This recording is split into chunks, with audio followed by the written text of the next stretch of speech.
Oh my gosh, more Marvel news. Wow. So last week we got a trailer for Ant-Man, and if that wasn't enough, then Marvel gave us a trailer for Avengers Age of Ultron this week. I never got around to reviewing the first Age of Ultron trailer, and I have to say, that's one of my favorite trailers probably of all time. It didn't show too much. It had a really awesome monologue from James Spader. The really creepy Pinocchio song was really cool. This trailer is very similar in feel, and it honestly doesn't show you a whole lot more than what we already knew. And yeah, there's new shots in the trailer, but for the most part, it's the same tone. You know, Ultron's really upset at the Avengers. He's wreaking havoc all over the world. Scarlet Witch and Quicksilver are roped into it somehow. And then Doom and Chaos, you know, it's usual Empire Strikes Back, middle chapter of a trilogy type stuff. Which isn't a bad thing at all. That's something I'm really looking forward to in this movie. Empire Strikes Back being one of my favorite movies of all time, I love when a movie can nail that kind of middle chapter vibe. It can escalate from the first movie, it can take things in another direction, it can set up for the third movie. If this was the first trailer for this movie, then I'd be having a lot of the same questions that I had when the original first trailer came out. You get a little bit more of why Tony Stark decided to create Ultron, and that's really cool. But you still have the questions of like, how did Ultron become evil? Who is Andy Serkis playing? Although we kind of know already. I mean, the Ulysses Claw thing, that's a pretty safe bet. I don't know if anyone at Marvel actually confirmed that, but I'm just gonna say he's playing Ulysses Claw. How are Quicksilver and Scarlet Witch gonna factor into this whole thing? They probably start off evil. How do they become good? Did they used to be on Ultron's side? And of course, the big question is who's gonna get axed off at the end of this movie? I was thinking about it, and my brother actually helped me come up with this answer, but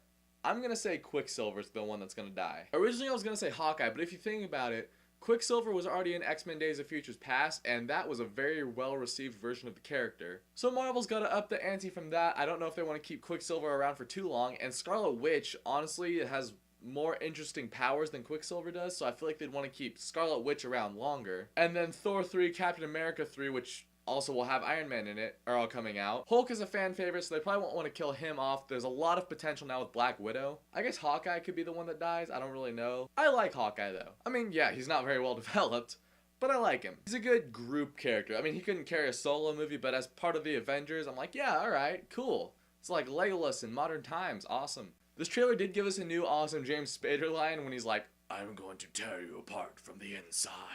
The Marvel Cinematic Universe hasn't had the best villains ever. I mean, yeah, Loki's awesome. But you look at the rest of the villains, you got Ronan the Accuser, you got the Dark Elf from Thor 2, you got the Mandarin. Take that however you will, whether you're talking about Ben Kingsley or you're talking about Guy Pearce. I mean, Phase 1 did have some cool villains. The Abomination and the Incredible Hulk was really cool. And apparently Tim Roth was approached to come back for Age of Ultron, so I don't know how that would have factored in, but it kind of would have been cool to see. But I guess it's not happening anymore, so that's a bummer. You know, Justin Hammer, Obadiah Stane, the Red Skull, they were all really cool. But as far as Marvel villains go, you don't really have the big, like, Darth Vader, Sauron, Voldemort type villain who's just so definitive and iconic. Loki is probably the closest thing they have to that, and Loki's awesome. I love Loki. But I feel like Ultron could be that for the Avengers. I mean, until we get to Thanos. But right now, Ultron's looking like going to be a sweet villain. This was a really cool trailer. It was kind of similar to the first one. However, that's not a bad thing at all. I actually debated whether or not I was going to watch this trailer because I was afraid it was going to show everything. Usually I watch like teaser trailers, and then if they hook me, then I'm like, okay, I don't need to see anything more from this movie. But if a teaser trailer doesn't hook me, then I will watch the next trailer just to kind of see like, okay, maybe this will be the one that'll get me pumped for the movie. So I figured I don't need to watch this Age of Ultron trailer, but I did watch it, and I'm glad I watched it because it didn't show a lot and it was really cool. And so the second trailer for Avengers Age of Ultron. What did you guys think about it? Do you guys have a theory of who's gonna get the axe in this movie? If you do, comment down below with who you think's gonna die in this movie. Because, I mean, let's face it, middle chapter in a trilogy, which is now a quadrilogy, I guess, because of Infinity Wars. Point is, something bad's gonna happen in this movie. And guys, thanks so much for watching this video. If you guys like it, you can click subscribe to see more, and I'll see you guys again later.